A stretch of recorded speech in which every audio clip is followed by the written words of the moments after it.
Hello students, welcome to Swami Vivekananda Institute. My name is Shaheen and in this lecture video we are going to discuss some MCQ of financial management.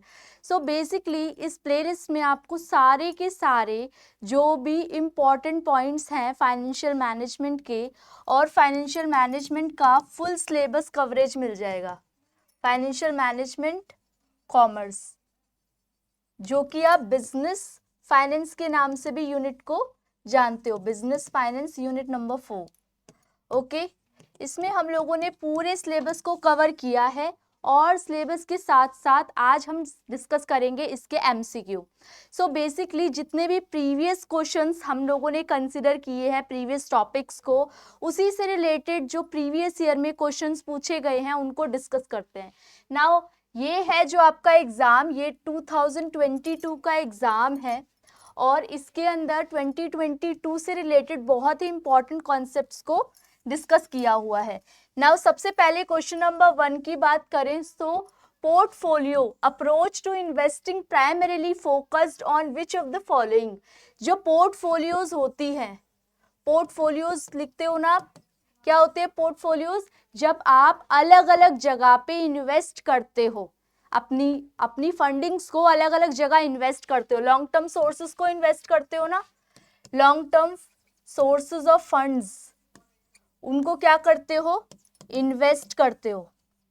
तो ये जो आप investment कर रहे हो, ये क्या सोच के आप इन्वेस्टमेंट करोगे? ये सोच के इन्वेस्टमेंट करोगे कि अगर एक जगह पे रिस्क ज़्यादा है तो उसको मिनिमाइज किया जा सके दूसरी जगह इन्वेस्ट करके.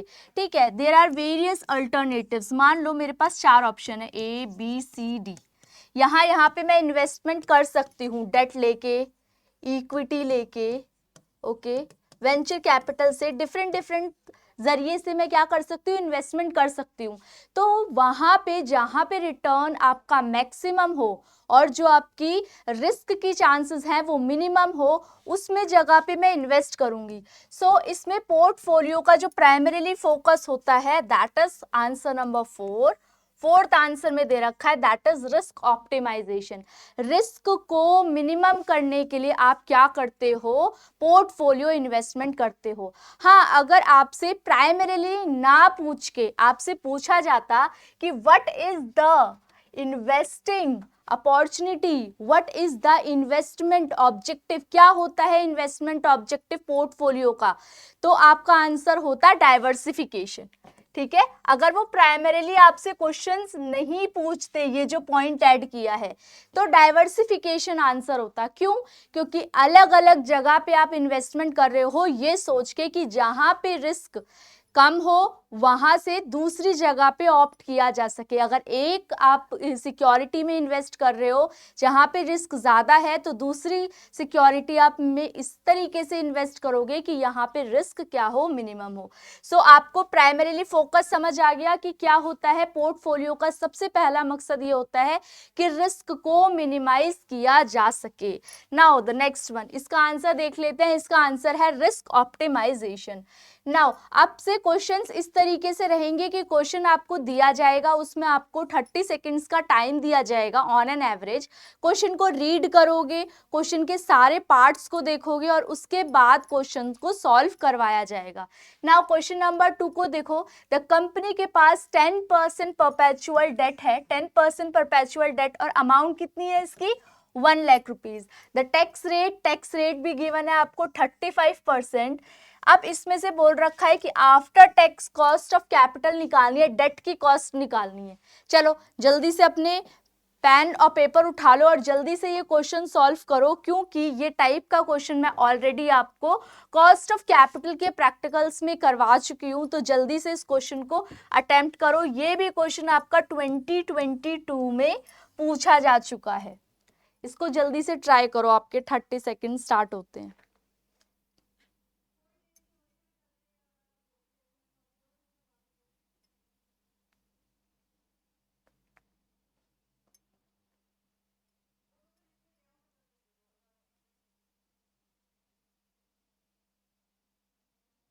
ओके, सो बेसिकली आपके अराउंड 30 सेकेंड्स क्वेश्चन जब से दिया है तब से कंप्लीट हो गए होंगे. आप स्टार्ट करते हैं क्वेश्चन को.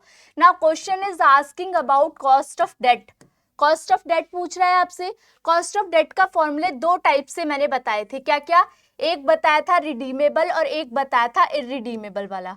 इररिडीमेबल होता है इंटरेस्ट अपॉन में नेट प्रोसीड, अगर टैक्स नहीं होता तब, और इररिडीमेबल में अगर टैक्स होता है तो इंटरेस्ट 1 माइनस टैक्स अपॉन में नेट प्रोसीड, ये होता था फॉर्मूला।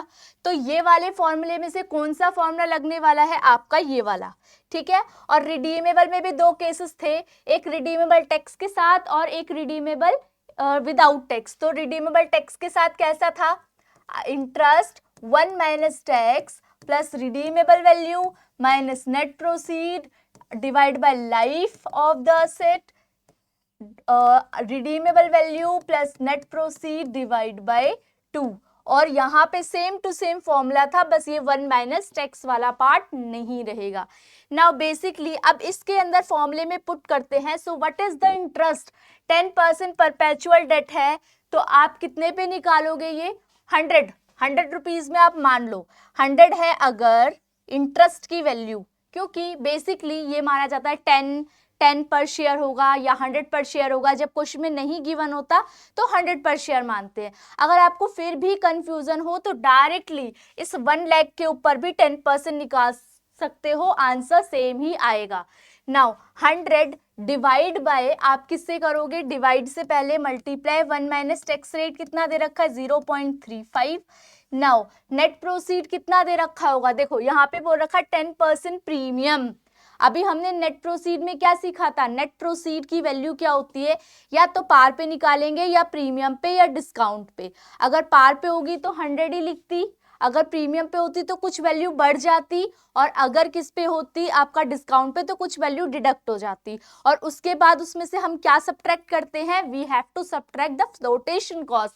तो फ्लोटेशन कॉस्ट जैसा कोई खर्चा नाम का तो है नहीं यहाँ पे, तो यहाँ पे वैल्यू हो जाएगी 110। अब ये 110 कहाँ से आया, 100 जो फेस वैल्यू ऊपर भी मानी है मैंने, उसमें मैंने ऐड कर दिया आपकी प्रीमियम की वैल्यू, कितना परसेंट था, 10% प्रीमियम। अगर 100 रुपए का शेयर है तो 100 का 10% निकाल लो बच्चों, कितना आएगा 10 रुपए। That is Y 100 plus 10 110। And then आप इसको सॉल्व करोगे, और सॉल्व करोगे तो आपकी जो वैल्यू कैलकुलेट आएगी दैट इज अराउंड 5.91, जो कि इसका क्या है फाइनल आंसर। सो इस तरीके से आप क्या कर सकते हो, कॉस्ट ऑफ डेट वाला, कॉस्ट ऑफ प्रीमियम या कॉस्ट ऑफ इक्विटी आसानी से अच्छे से कॉन्सेप्ट क्लियर कर सकते हो। इसके लिए आपको कौन सा लेक्चर देखना पड़ेगा, cost of capital practical. Specially मैंने प्रैक्टिकल का एक लेक्चर लिया था, उसके अंदर आपको बताया था कि किस टाइप से क्वेश्चंस एग्जामिनर फ्रेम करता है। तो 2020 में देख सकते हो, 2022 में कि किस तरीके से एग्जामिनर ने कॉस्ट ऑफ डेट के बेसिस पे क्वेश्चन बना के दिया है। Now answer is 5.91। Okay, now question number 3 की बात करते हैं। क्वेश्चन नंबर 3 सेज, क्या बोल रहा है question number 3, given below are 2 statement, दो स्टेटमेंट दे रखी है, असर्शन और बेसिस, असर्शन और रीजन। असर्शन दे रखा है, एक स्टेटमेंट दे रखी है, और उसी स्टेटमेंट के बेसिस पे उसका रीजन पूछा है। अब हम इसे करेंगे कैसे सॉल्व, सबसे पहले असर्शन को सॉल्व करते हैं by switching to long term government bonds. अगर मैं लॉन्ग टर्म गवर्नमेंट बॉन्ड्स में इन्वेस्टमेंट करती हूँ, so the investor acquires an asset whose price fluctuate as interest rate vary। तो देखो इन्होंने बोल रखा है अगर मैं लॉन्ग टर्म इन्वेस्टमेंट करती हूँ बॉन्ड्स वगैरह में, तो उसके जो प्राइजेस हैं वो फ्लक्चुएट करते हैं। प्राइजेस फ्लक्चुएट करते हैं किसके बेसिस पे, इंटरेस्ट के बेसिस पे। तो हाँ, ये बिल्कुल करेक्ट स्टेटमेंट है। कहीं ना कहीं इंटरेस्ट के बेसिस पे प्राइस फ्लक्चुएट करेगा, क्यों, क्योंकि इंटरेस्ट क्या है, रिटर्न है बॉन्ड्स जिसने इश्यू कराए हैं उसके बेसिस पे। तो इन्होंने बोला है अगर मैं स्विच करती हूँ लॉन्ग टर्म गवर्नमेंट बॉन्ड्स पे, तो जो इन्वेस्टर होगा वो एक एसेट किसके बेसिस पे लेगा, प्राइस फ्लक्चुएशन। और प्राइस फ्लक्चुएशन क्यों होती है, इंटरेस्ट रेट की वजह से। Interest rate up and down होता रहता है। नाउ रीजन क्या बोला गया, बॉन्ड प्राइस घटता है, बॉन्ड प्राइस घटता है अगर तो इंटरेस्ट रेट बढ़ता है। इंटरेस्ट रेट के बढ़ने से क्या कह रहा है, इंटरेस्ट रेट बढ़ेगा तो बॉन्ड का प्राइस फॉल हो जाएगा। And rise when interest rate falling, तो light of the above statement आपको चूज करना है। तो ये भी स्टेटमेंट क्या है, बिल्कुल करेक्ट है। क्यों? क्योंकि जैसे ही इंटरेस्ट रेट बढ़ेगा तो उसके हिसाब से जो बॉन्ड का प्राइस है वो डिक्रीज हो जाएगा, क्योंकि एनी हाउ डिमांड जो है उसकी फ्लक्चुएट कर जाएगी उसकी वजह से, ठीक है। और इंटरेस्ट रेट का प्राइस उसके ऊपर क्या करेगा, इनवर्स रिलेशनशिप प्रूफ करेगा। ये आप लॉन्ग टर्म सोर्सेज वाले लेक्चर्स के अंदर देख सकते हो, जिसमें हमने लॉन्ग टर्म सोर्सेज में बात की थी डिबेंचर्स की, बॉन्ड्स की, लोन की, किस तरीके से इंटरेस्ट वेरी करता है, सारा कुछ मैंने उसके अंदर बता रखा है। तो दोनों ही स्टेटमेंट सही हैं और दोनों ही स्टेटमेंट कहीं ना कहीं किसकी बात कर रही है, बॉन्ड प्राइसेस की। फर्स्ट स्टेटमेंट कह रही है कि बॉन्ड प्राइस फ्लक्चुएट करता है और सेकंड स्टेटमेंट कह रही है क्यों करता है, क्योंकि जो बॉन्ड प्राइस अगर इंटरेस्ट रेट आपका बढ़ता है तो बॉन्ड प्राइस घटता है। तो इस केस के अंदर दोनों ही स्टेटमेंट करेक्ट है और जो ये रीजन है वो करेक्ट एक्सप्लेनेशन दे रहा है असर्शन की। नाउ नेक्स्ट क्वेश्चन, इसका आंसर आपको मिल चुका है। नेक्स्ट क्वेश्चन देखो, question number 4। Question number 4 says, पढ़ो पहले इसको जल्दी से एक बार गो थ्रू करो, इसको पढ़ो, इसका आंसर को आप एनालाइज करो, कौन सा आंसर हो सकता है इसका, कमेंट सेक्शन में मेंशन करना इसका आंसर क्या होगा।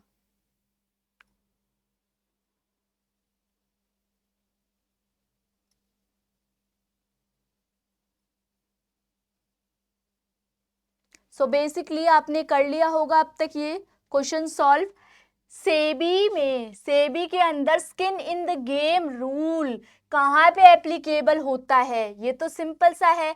फाइनेंशियल इंटरमीडियरीज में कहाँ पे skin in the game rule होता है follow, that is on mutual funds, क्योंकि म्यूचुअल फंड्स को ही मेन माना जाता है अपनी रिक्वायरमेंट को पूरा करने के लिए on the basis of interest rate, और ये डाइवर्सिफिकेशन के लिए भी एनी हाउ बहुत अच्छा है। तो इसीलिए इसको याद कर लो, चाहे आप मेमोराइज कर लो। स्किन इन द गेम वाला जो ऑप्शन है ये किसके उस पे आता है, म्यूचुअल फंड के बेसिस पे आता है। Now next one, next question says, question number 5 says the purpose aim of stock split. Stock split का क्या मकसद होता है, देखो इसको समझा देती हूँ देन आप आंसर करना। स्टॉक स्प्लिट, स्टॉक स्प्लिट का मतलब होता है शेयर्स के छोटे छोटे टुकड़े कर देना, सो दैट कि वो इजीली लोग क्या कर पाए, खरीद पाए। जैसे कि हर मान लो 1000 का एक शेयर है तो 100 का एक शेयर कर दो, ठीक है। तो लोग जो 1000 का शेयर अफोर्ड नहीं कर पा रहे थे अब वो 100 का शेयर तो अफोर्ड कर पाएंगे। तो क्या होगा, इससे लोगों के पास ज्यादा इन्वेस्टिंग पावर बढ़ जाएगी। तो स्टॉक्स के मतलब शेयर्स के स्प्लिट डाउन कर दो, ताकि इससे क्या हो रहा है, आपकी जो शेयर्स हैं, है ना, जो शेयर्स हैं उसका पर प्राइस क्या हो रहा है, डिक्रीज हो रहा है। क्यों? क्योंकि पहले क्या था, वो 1000 रुपए का था, अब वो कितने का हो गया, 100 रुपए का हो गया। तो पर प्राइस जो है उसका मार्केट प्राइस वो डिक्रीज हो रहा है। सो ये होता है स्टॉक स्प्लिट, ठीक है। ये किया क्यों जाता है मैंने बता दिया, अफोर्डेबिलिटी के लिए। अब इसके बेसिस पे आप मुझे आंसर बताओ जल्दी से, इस क्वेश्चन नंबर 5 का आंसर क्या होगा। अब ये किया क्यों जाता है, ज्यादा बेसिकली इसलिए किया जाता है ताकि ज्यादा पब्लिक आपके पास आए, है ना, ज्यादा पब्लिक आपके शेयर्स को खरीदे। तो इसीलिए हम क्या करते हैं, स्टॉक स्प्लिट जैसी चीज करते हैं। सो अब इसका आंसर क्या होगा, इतनी देर में तो आपने कैलकुलेट कर लिया होगा इन क्वेश्चन से। तो स्टार्ट करते हैं, क्या है मेन मकसद इसका, increase the number of share, shares को बढ़ाना नहीं। शेयर्स को क्यों बढ़ा रहे हैं हम, शेयर्स को थोड़ी बढ़ा रहे हैं, प्राइस जो है शेयर्स की वो डिक्लाइन कर रहे हैं, वो रिड्यूस कर रहे हैं। Reduce market price of shares, तो ये तो बिल्कुल आएगा। अब देखो बी वाला किस किस में है, इसमें है बी एंड इसमें है, तो ये वाला ऑप्शन तो आपका क्या हो गया, eliminate. Now arrest share price decline, share price जो भी कम हुआ है उसको अरेस्ट करना, अरेस्ट मतलब अपने पास लेके आना, तो ये तो कोई भी इसका आंसर नहीं है।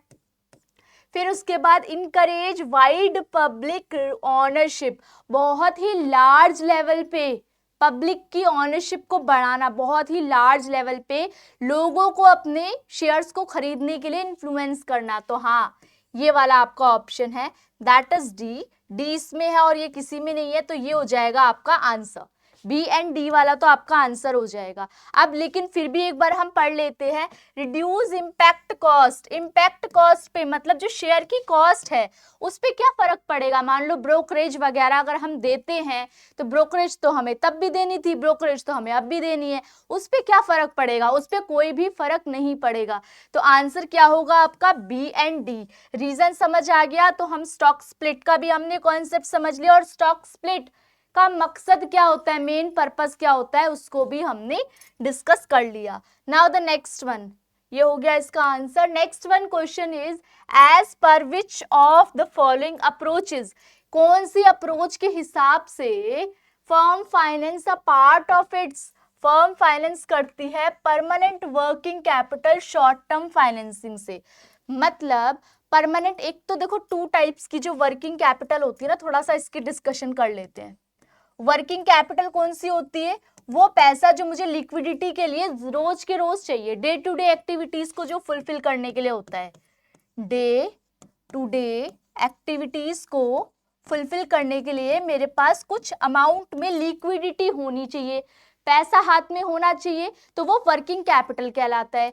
वर्किंग कैपिटल की दो कैटेगरी है, एक होता है gross working capital, gross working capital, और एक होता है आपका net working capital, net working capital.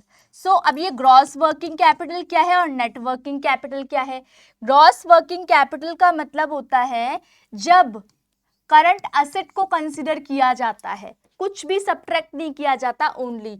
और नेट वर्किंग कैपिटल जो हम क्लास 12th में पढ़ते हैं, जिसमें हम क्या पढ़ते हैं, current assets minus current liability, ये होता है नेट वर्किंग कैपिटल। इसमें अप्रोचेस भी यूज होती है, वर्किंग कैपिटल के अंदर कुछ अप्रोचेस भी यूज होती है, जो 3 अप्रोच है। अब ये अप्रोच यूज होती है एक टेम्पररी बेसिस पे और एक होती है परमानेंट बेसिस पे। मतलब मुझे पैसा क्यों चाहिए, एक तो देखो परमानेंट चाहिए ही चाहिए, एक होता है जो फ्लक्चुएशन होती है जिनकी, जैसे इलेक्ट्रिसिटी के चार्जेस हैं, ये कभी ज्यादा भी आ सकते हैं कम भी आ सकते हैं, लेकिन सैलरी देनी है एम्प्लॉय को, तो ये क्या है, ये बहुत ही ह्यूज अमाउंट में आपके पास होनी चाहिए।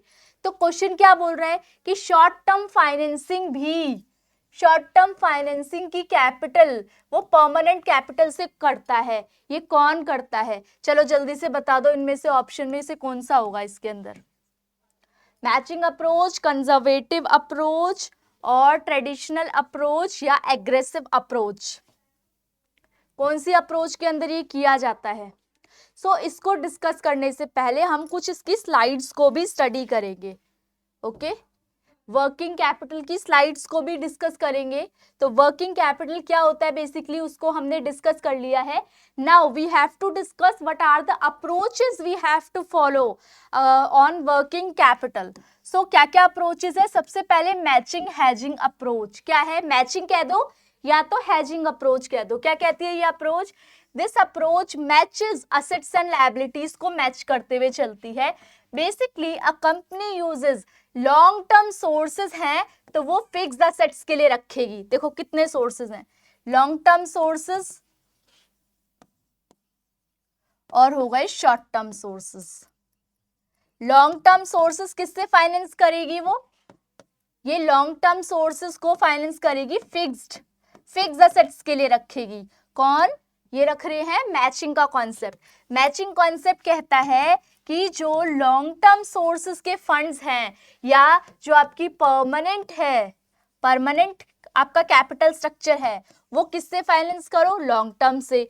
और जो आपका टेम्पररी है, मतलब जो डेली बेसिस पे आप जो खर्चा कर रहे हो, जो टेम्पररी है, वो किससे कर लो आप, ये तो लॉन्ग टर्म से करा, तो ये किससे करोगे?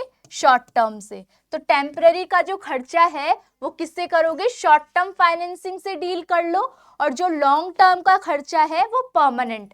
तो टेम्पररी वाला जो पैसा होगा वो शॉर्ट टर्म से ले लो, और जो आपका लॉन्ग टर्म में चलने वाला पैसा है परमानेंट कैपिटल के लिए, वो लॉन्ग टर्म वाला रखो। ठीक है, तो ये वाला कहता है मैचिंग, क्योंकि नाम से ही समझ आ रहा है दो कैटेगरी हो गई, लॉन्ग और एक हो गई शॉर्ट। लॉन्ग टर्म फाइनेंसिंग किसके लिए करोगे? परमानेंट, और शॉर्ट टर्म टेम्पररी के लिए रखोगे।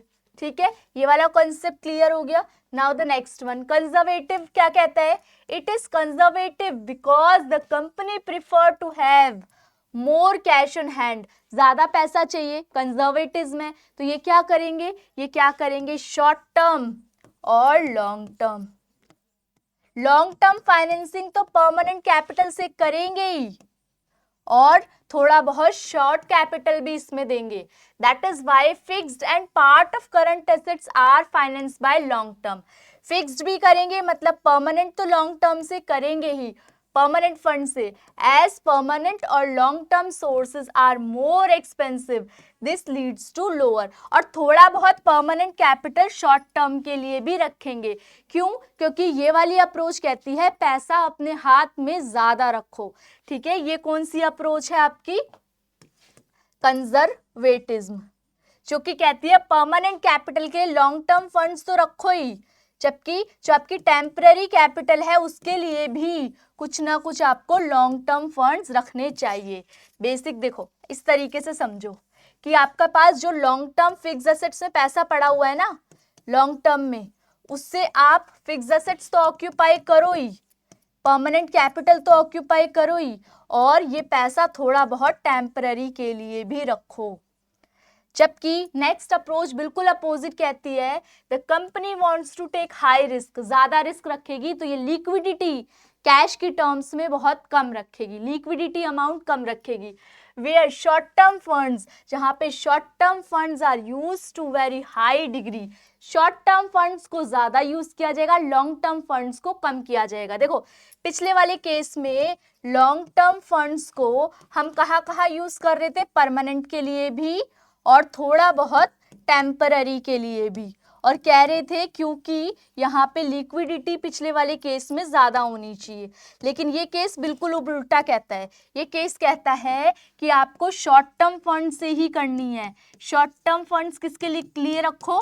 टेम्पररी के लिए, और इवन जो आपकी परमानेंट कैपिटल है उसके लिए भी शॉर्ट टर्म फंड से ही गुजारा करो। तो अपने हाथ में कैश की जो लिक्विडिटी है वो क्या होनी चाहिए? बहुत ही कम। लिक्विड कैश की लिक्विडिटी बहुत ही कम होनी चाहिए। ये कहता है एग्रेसिव, नाम से समझ में आ रहा है एग्रेसिव अप्रोच। तो ये कहते हैं कि कैश की अमाउंट कम होनी चाहिए, सोर्सेज जो आपका शॉर्ट टर्म सोर्सेज है उसी से ही आप क्या करोगे? टेम्पररी और परमानेंट कैपिटल की लेन देन करोगे। सो ये बेसिकली आपका क्वेश्चन था, क्वेश्चन नंबर 6 से रिलेटेड। तो अब आप आंसर कर सकते हो इसमें इजीली कि ये कौन सा आएगा। वैसे तो आंसर दिख चुका है, तो आपको अब समझ जाना चाहिए कि ये एग्रेसिव अप्रोच की बात कर रहे हैं। क्यों? क्योंकि ये किससे फाइनेंस कर रहे हैं? Short term funding, short term finance. जो परमानेंट का भी पैसा है वो कहाँ से उठा रहे हैं? Short term. तो यहाँ पे लिक्विडिटी की अमाउंट क्या रहेगी? बिल्कुल ही कम रहेगी। Now we have to start from question number 7। Hmm hypothesis जो कि कहती थी डिविडेंड थ्योरम, वो पढ़ी थी ना हमने, डिविडेंड की थ्योरीज पढ़ी थी। उसमें क्या क्या था कि कौन कौन सी थ्योरीज रेलिवेंट होती है डिविडेंड स्ट्रक्चर के लिए और कौन सी थ्योरीज नहीं। कौन कौन सी थी? एक तो वॉल्टर थी और एक गॉर्डन थी। ये क्या कहते थे? रेलिवेंट है। आप पैसा दो ना दो, मतलब डिविडेंड डिस्ट्रीब्यूट करो ना करो, ये कैपिटल स्ट्रक्चर पे अफेक्ट होता है। लेकिन एमएम अप्रोच क्या कहती थी? कोई अफेक्ट नहीं पड़ता। Irrelevance of dividend is based on कौन सी अजम्पशंस पे बेस्ड होती है। तो देखो जब मैंने डिस्कस किया था आप लोगों को, जो आपका ये वाला चैप्टर था डिविडेंड थ्योरी वाला, उसमें मैंने स्पेशली फोकस किया था ऑन द अजम्पशंस, और अजम्पशन से क्वेश्चन आते हैं। तो ये 22 का पेपर है, 2022 का, और आप उठा के देख सकते हो कि ये क्वेश्चन आपका पूछा गया है। So first point is investor are able to forecast future price. Investor क्या कर रहा है, फ्यूचर के प्राइजेस को प्रिडिक्ट कर ले रहा है, पहला point. Second point is the firm has given investment policies जो कि चेंज नहीं हो सकती। थर्ड, सारी की सारी फाइनेंसिंग करोगे रिटेन अर्निंग के थ्रू, कोई टैक्सेस नहीं है। Perfect capital market in which all investor are rational. Perfect capital market use की है जहां पे इन्वेस्टर्स को जहां अच्छाई दिखेगी, रेशनल है, जहां उसे बेनिफिट दिखेगा वहां वो मूव कर जाएगा। अब जल्दी से टिक करो इसमें से कौन सा ऑप्शन होगा इस आंसर के लिए। क्वेश्चन नंबर 7 का आंसर जल्दी से आप लोग बता सकते हो। आसानी से पता चल रहा है, देखो ई वाला पॉइंट तो होगा ही होगा, जो ई वाला पार्ट है वो तो बेसिकली होगा। क्यों? क्योंकि हम लोगों ने सबसे पहले ही इस बात की थी कि परफेक्ट कैपिटल होती है जब हम एमएम हाइपोथेसिस की बात करते हैं। ये तो परफेक्ट है। नाउ द डी पॉइंट भी कौन सा है, टैक्सेस नहीं है, तो ये भी आपको कंफर्म पता है कि ये तो होगा ही होगा। अब कौन कौन सा हो गया, डी और ई। डी और ई किस किस में है, बाकी एलिमिनेट कर दो, या तो थर्ड ऑप्शन होगा आपका या तो फोर्थ होगा, क्योंकि डी और ई इन्हीं दोनों में आ रहे हैं। नाउ अब क्या है इसके अंदर बोल रखा है, नेक्स्ट चेक करो। सी तो चेक करना है, सी भी चेक कर लेते हैं। All financing is done through retained earning, सारा का सारा पैसा रिटेन्ड अर्निंग से हो रहा है, या तो फिर the firm has given investment policy which does not change. तो बी तो ऑप्शन 110% होगा, क्योंकि कहीं ना कहीं फ्लक्चुएशन नहीं होती, तो बी तो होगा ही, जो कि दोनों में है, बी, डी और ई में होगा। अब आपके पास प्रॉब्लम आ रही है ए और सी में, इन्वेस्टर्स एबल टू फोरकास्ट। तो देखो जब मैंने एमएम अप्रोच बताई थी तो उसके अंदर आपको सबसे जो इम्पोर्टेंट बात बताई थी वो ये बताई थी कि इन्वेस्टर्स पहले से ही प्रेडिक्ट कर लेगा फ्यूचर के प्राइजेस को, कोई रिस्क नहीं है, अनसर्टेनिटी से रिलेटेड कोई रिस्क नहीं है। तो ये वाला पॉइंट हम लोगों ने कौन से टॉपिक में डिस्कस किया था, एमएम हाइपोथेसिस में। एमएम हाइपोथेसिस के अंदर एक हमने अजम्पशन को डिस्कस किया था, जो अजम्पशन कहती थी कि एनी हाउ जो इन्वेस्टर्स हैं वो प्रेडिक्ट कर लेते हैं प्राइस, जो कि लास्ट पार्ट के अंदर डिस्कस किया था। क्या डिस्कस किया था कि इन्वेस्टर्स अपने आप प्राइस को डिसाइड कर लेंगे, इसीलिए कोई रिस्क नहीं है, अनसर्टेनिटी ऑफ रिस्क। वो लेक्चर देखना जाके। ये जो पार्ट है आपका ए वाला पार्ट, ये इंपॉर्टेंट है, और जो बाकी वाले पार्ट हो जाएंगे ऑल फाइनेंसिंग डन, वो वाला कैंसिल हो जाएगा। इसके अंदर ये वाला पार्ट जो थर्ड ऑप्शन है वो मैंने क्लियरली आपको बता दिया कि थर्ड ऑप्शन के सारे पॉइंट्स क्यों इंपॉर्टेंट हो जाएंगे, A, B, D and E. Basically ये आपका थर्ड पॉइंट वाला क्या हो जाएगा, आंसर हो जाएगा। नाउ क्वेश्चन नंबर 8 की बात करते हैं। तो आपको ना केवल एमसीक्यू डिस्कस हो रहे हैं यहाँ पे, जबकि हम पूरा का पूरा कॉन्सेप्ट भी डिस्कस कर रहे हैं इस लेक्चर में। Now question number 8 says currency depreciation. अब आप लोगों को पता है कि करेंसी एप्रिशिएट डेप्रिशिएट कहाँ पे पढ़ा है हमने, फॉरेन एक्सचेंज में, जब एक कंट्री की करेंसी को बदल देते हैं दूसरी कंट्री की करेंसी के अंदर। करेंसी की जो डेप्रिसिएशन होती है इंडियन रुपीज में, in recent time has largely been contributed to. तो वो उससे क्या होता है, जब करेंसी डेप्रिशिएट होती है तो उससे क्या फर्क पड़ता है। तो ये सारे आपके ऑप्शंस हैं, अब आप इनमें से एनालाइज करो। आपको दिए 30 सेकेंड्स, जल्दी से एनालाइज करो और बताओ इसका क्या आंसर होगा।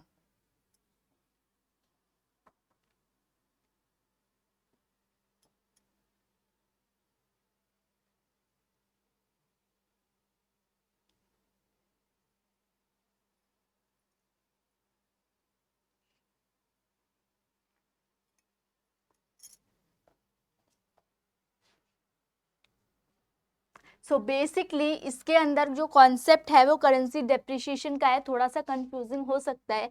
सबसे पहले ऑप्शंस की बात करते हैं। तो ए की बात करते हैं। यहाँ पे इन्होंने बोल रखा है डोमेस्टिक सेविंग डिक्लाइन होगी। अच्छा एक बात बताओ, $1 की वैल्यू 50 रुपीज है और $1 की वैल्यू अब हो गई 70 रुपीज। तो इसको हम बोलेंगे करेंसी मेरी डेप्रिशिएट हुई है, क्योंकि पहले 50 रुपए दे के मैं क्या करती थी, $1 को खरीद लेती थी, अब मुझे ज्यादा रुपए देने पड़ रहे हैं, तो दैट इज करेंसी डेप्रिशिएशन। ना उसके बाद देखो अब क्या होगा यहाँ पे कि इससे सेविंग पे क्या फर्क पड़ेगा, डॉलर की वैल्यू बढ़े डॉलर की वैल्यू घटे, उससे डोमेस्टिक सेविंग पे क्या इम्पैक्ट पड़ेगा, कुछ भी नहीं। मैं अगर मान लो 500 रुपये हमेशा बचाती थी तो अब मैं 500 रुपीज ही सेव कर रही हूँ तो कोई भी मैटर नहीं करता, ये वाला पॉइंट तो गलत। एफडीआई फ्लो इंक्रीज होगा, भाई इंक्रीज कैसे होगा, इंक्रीज कैसे होगा, है ना, इंक्रीज कैसे होगा, यहाँ पे तो डिक्रीज हो जाएगा ना, ये पॉइंट तो डिक्रीज हो जाएगा, एफडीआई का फ्लो कम होगा, क्योंकि हम क्या करेंगे अब ज्यादा पैसा दे रहे हैं उन लोगों को, तो ज्यादा पैसा तो तब होगा ना जब ज्यादा पैसा आएगा हमारे पास। अब मुझे 70 रुपए देने पड़ रहे हैं, पहले 50 रुपए में ही काम बन जाता था, तो ये क्या है, ये वाला पॉइंट तो गलत है, डिक्रीज हो जाएगा। नाउ पोर्टफोलियोज आउटफ्लो, पोर्टफोलियो क्या हो जाएगी, बाहर। यहाँ पे बोल रखा है इंक्रीजिंग एफडीआई फ्लो, फ्लो का मतलब आना जाना, आना जाना तो नहीं होगा। एक तो सबसे पहले C portfolio outflow, portfolio outflow का मतलब अलग अलग जगह पे हम इन्वेस्ट करेंगे, diversification, higher currency circulation, higher import and debt servicing. तो यहाँ पे एक तो पॉइंट आपका क्लियर है कि डेट सर्विस आपकी बढ़ जाएगी, ये वाला पॉइंट क्लियर है, क्योंकि आप ज्यादा इंपोर्ट कर रहे हो जिसकी वजह से आपको क्या करना पड़ रहा है, ज्यादा लोन पे करना पड़ रहा है।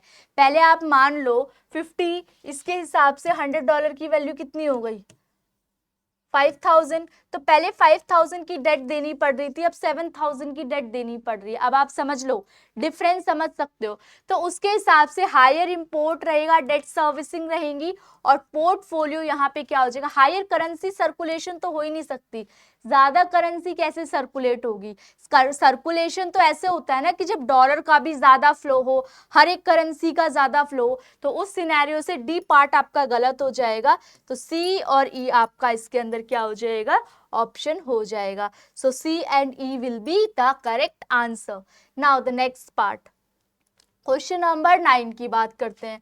क्वेश्चन नंबर 9 क्या कह रहा है, which one of the following approaches of capital structure. So capital structure में हम लोगों ने बहुत सारे अप्रोचेस की बात की थी ना, कैपिटल स्ट्रक्चर में बहुत सारे अप्रोच की बात की थी, जो कि कहती है, ये अप्रोचेस क्या कहती है कि डेट और इक्विटी के स्ट्रक्चर से, कुछ अप्रोच कहती है कि फर्क पड़ता है, डेट और इक्विटी का स्ट्रक्चर आप कैसे रखते हो इससे वैल्यू ऑफ द ऑर्गेनाइजेशन पे फर्क पड़ता है। लेकिन कुछ अप्रोच कहती है कि नहीं, कोई अफेक्ट नहीं करता डेट, और डेट के स्ट्रक्चर या इक्विटी स्ट्रक्चर से कोई फर्क नहीं पड़ता आपके कैपिटल स्ट्रक्चर के ऊपर, या ओवरऑल कॉस्ट ऑफ कैपिटल पे कोई इफेक्ट नहीं पड़ता। नाउ क्या बोलता है ये capital structure, please that debt financing initially increase the value of the firm. Debt financing को आप बढ़ाते हो, अगर फर्म में बढ़ा रहे हो आप फर्म में, तो value of the firm affect होती है। हाउएवर, लेकिन अगर आप डेट फाइनेंसिंग एक लिमिट से ज्यादा बढ़ाते हो तो इससे value of the firm decrease होती है। मतलब आप स्टार्टिंग में तो बढ़ा रहे हो तो ठीक है, कोई इम्पैक्ट, मतलब धीरे धीरे फ्लक्चुएट कर रही है फर्म की वैल्यू, लेकिन अगर आप एक लिमिट से ज्यादा आप डेट फाइनेंसिंग को बढ़ाते हो तो उससे क्या होता है, आपकी वैल्यू ऑफ द फर्म क्या होती है, रिड्यूस होने लगती है। तो ये कौन सी अप्रोच थी, बताओ जल्दी से। हमने चारों अप्रोच को डिस्कस किया था, एनआई, एनओआई, ट्रेडिशनल और एमएम अप्रोच, चारों पॉइंट को डिस्कस किया था। सो जिसने भी वो लेक्चर्स देखे हैं उन्होंने एक बार में आंसर निकाल लिया होगा, that is the traditional approach. फिर भी हम डिस्कस करते हैं क्या क्या अप्रोच कहती है। एनओआई अप्रोच कहती है कि फर्क पड़ता है, रेलिवेंट, है ना, किसने दी थी, डेविड दुरान ने दी थी, जो कहती है कि हाँ डेट अगर आप बढ़ाओगे, इसमें ये वाला स्ट्रक्चर हम लोगों ने पढ़ा था ना, ये डेट है, ये क्या है आपकी इक्विटी है, और ये क्या है, ओवरऑल कॉस्ट ऑफ कैपिटल है, डिक्लाइनिंग फेज में चली जाती है। जबकि एनआई अप्रोच में हम लोगों ने पढ़ा था कोई फर्क नहीं पड़ता, irrelevant, N O no affect, no approach पढ़ी थी ना, नो इफेक्ट, ये इररेलीवेंट है, ठीक है। और ट्रेडिशनल अप्रोच में हमने पढ़ा था कि हाँ एनी हाउ ओवरऑल जो कैपिटल है वो अफेक्ट होती है, वो क्या करती है, पहले तो इंक्रीज करती है, लेकिन अगर डेट की लिमिट को आप एक्सटेंड करते जाओगे तो कुछ टाइम पीरियड के बाद आपकी जो ओवरऑल कॉस्ट ऑफ कैपिटल है वो डिक्लाइन डिक्लाइनिंग फेज में चली जाएगी। तो आप कैपिटल स्ट्रक्चर वाला लेक्चर गो थ्रू कर सकते हो और देख सकते हो कि कितनी डिटेल में हम लोगों ने एक एक ग्राफ को डिस्कस किया है। और ये है एमएम अप्रोच, जो कि टैक्सेस और विदाउट टैक्सेस की बात करते हैं। आर्बिट्रेज भी एमएम अप्रोच का ही पार्ट होती है। सो ट्रेडिशनल अप्रोच हम समझ चुके हैं। नाउ क्वेश्चन नंबर 10th क्या कह रहा है? क्वेश्चन नंबर 10th कि एमएम जो एमआई होती है, modified internal rate of return is based on री इन्वेस्टमेंट अजम्पशन। तो बिल्कुल जो एमआई अप्रोच होती है, एमआई नहीं, इंटरनल रेट ऑफ रिटर्न वाली जो अप्रोच होती है, वो ये कहती है कि आपने जो पैसा लिया है वो आप दोबारा से इन्वेस्ट करोगे। और ये कब होती है? जब एनपीवी जीरो होता है। ये डिस्कस किया था ना हमने कैपिटल बजटिंग वाले लेक्चर में। एनपीवी का सिनेरियो क्या होता है? जब जीरो होता है। Now the next statement is value additive principle is not applicable in NPV. तो ये कहाँ तक सही है? तो वैल्यू एडिटिव प्रिंसिपल क्या कहता है? ये कहता है जो छोटे छोटे प्रोजेक्ट्स आप कंसिडर कर रहे हो ना एनपीवी के, उसको मिला के एक बड़ा एनपीवी का प्रोजेक्ट बनता है, ठीक है, वो उसके बराबर है। ये छोटे छोटे जो एनपीवी से आप अलग अलग प्रोजेक्ट्स को कंसिडर कर रहे हो, उनको मिला के एक एनपीवी का बड़ा प्रोजेक्ट कंसिडर किया जाता है।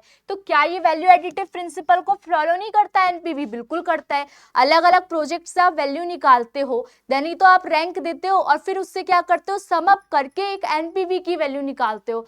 तो ये वाली स्टेटमेंट आपकी गलत हो गई, जबकि फर्स्ट स्टेटमेंट री इन्वेस्टमेंट अपॉर्चुनिटी वाली सही है। क्यों?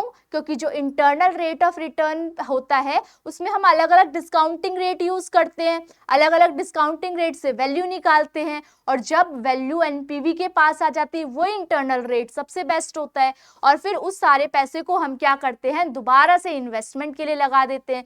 तो वो डिस्काउंट रेट हम आईआरआर के थ्रू निकालते हैं, जिसकी वजह से एनपीवी जीरो हो जाए। तो ये तो री इन्वेस्टमेंट अपॉर्चुनिटीज को फॉलो करता है, जबकि वैल्यू एडिटिव प्रिंसिपल इसको फॉलो नहीं करता। ये वाली स्टेटमेंट बिल्कुल गलत है।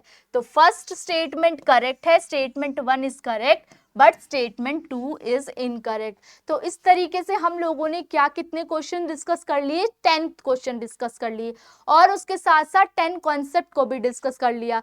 अब देखो प्रीवियस ईयर क्वेश्चन पेपर्स जो होते हैं उनको एनालाइज करने का ये बेनिफिट होता है, हमें कॉन्सेप्ट न्यू कॉन्सेप्ट भी पता चलते हैं, क्योंकि सिलेबस तो हमारा एक लिमिटेड अमाउंट में दे रखा है, लेकिन उसकी स्टडी करना बहुत वास्ट है, इसको बहुत ज़्यादा डिटेल में स्टडी करना पड़ता है।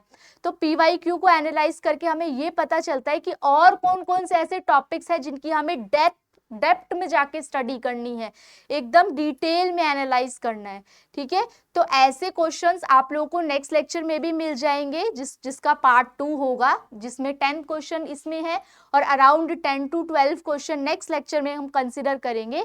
सो आप लोग सारे के सारे लेक्चर्स को देखो और अच्छे से अपनी प्रिपरेशन कंटिन्यू करो। अगर आपको कोई भी डाउट हो तो आप कमेंट सेक्शन में मेंशन कर सकते हो। Thank you for watching.